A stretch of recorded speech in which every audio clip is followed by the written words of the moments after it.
The Hayes family began restoration work on their dairy farm's lakes in 1999. The lakes and their surrounds are conservation areas, administered by the Department of Conservation. John Gumbley is the DOC Waikato Program Manager for Biodiversity. In the Waikato region broadly, there are just under 100 lakes, and within an hour's drive of Lake Kaituna here in the Horsham Downs Lakes Complex, there are about 50 lakes. Of those lakes, most of them are peat lakes, and these peat lakes have been formed between 2 and 25,000 years ago. Over the past century, at least 75% of the Waikato's wetlands have been drained and lost, and those that remain are in quite a degraded state. These lakes are prone to degradation because they're shallow, 3 to 4 metres deep max, small and isolated. But the contributing factors to their decline as a consequence of the fact that they're in an agricultural catchment now, and they receive significant amount of sediment from farmland and a significant loading of nitrogen and phosphorus from farms. So these lakes naturally are very, very low in nutrients, but the Waikato lakes now are exceedingly high in nutrients. What compounds this is the fact that we also have pest fish introduced into the lake. There isn't a single lake in the Waikato that doesn't have feral goldfish, catfish, and in this lake it's got koi carp.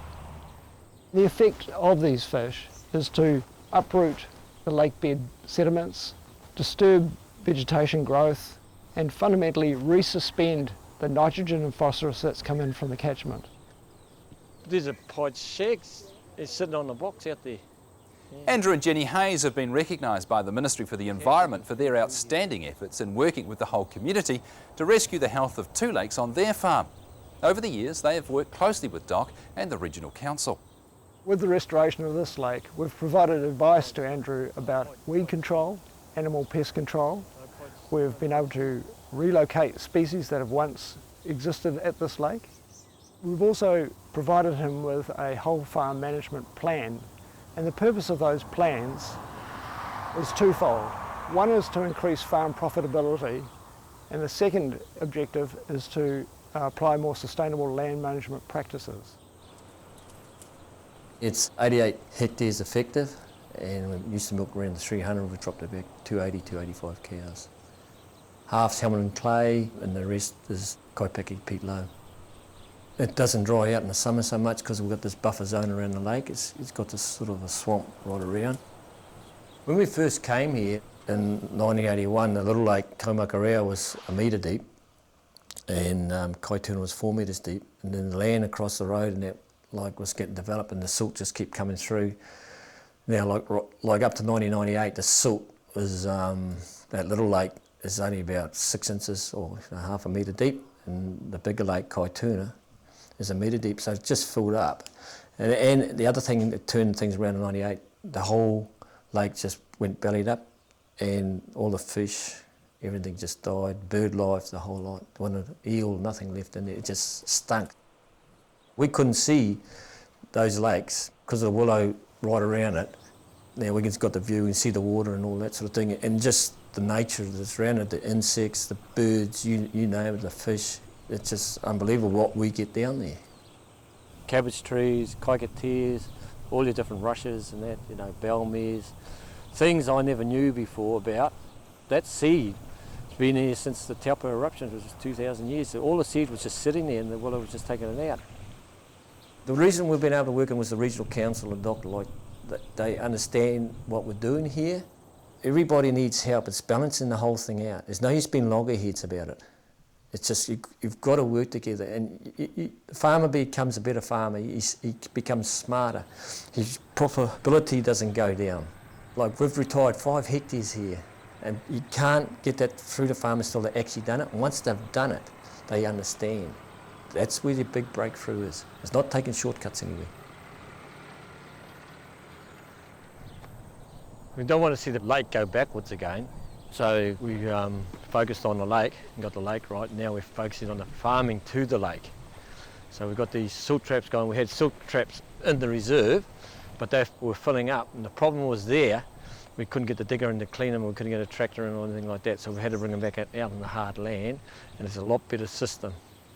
Probably would have lost about a half a hectare in the system itself, but if you look at it, you can see before the water was backing right up the drains, so you had all that land there wet, so you wouldn't hear by having all that drainage back into here. So you got a lot more grass growth.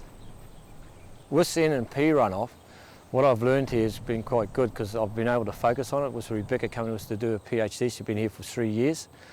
It's made me realise and knowing how much was running down the drain. She's been testing for it and things like that, so there's been less input onto the farm with fertiliser and that. That saves us a huge lot of money.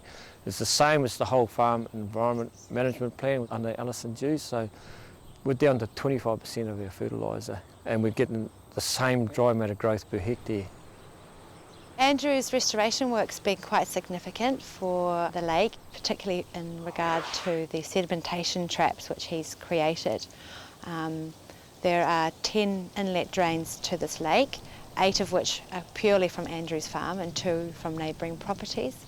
And Andrew has created these sedimentation traps to try and reduce the amount of silt which was flowing into the lake, and literally filling up the lake and making it shallower. So the silt traps have certainly captured a lot more sediment. They are regularly cleaned out every year or 2, depending on the site, and the evidence is in how much silt is removed from these silt traps. From monitoring the drains running into the lake, I've picked up a reduction in nitrogen and phosphorus in the past 3 years. It takes time to get a measurable response in a lake ecosystem from restoration efforts like this. A better indication of Andrew's hard work and dedication is actually by monitoring the systems, these silt traps and wetlands, and taking samples of the water coming into them and going out of them, so we know how effectively they're working to reduce the nutrients coming into the lake. Working with Andrew and Jenny has clearly established a model for working with the other farmers in the other 50-odd lakes locally. And so combining that with the partnership that the Department of Conservation now has with Fonterra, which is so natural that we wonder why we didn't do it years ago, means that we can truly make a good kickstart into providing a number of model lakes, model catchment management programs for which others can then learn off.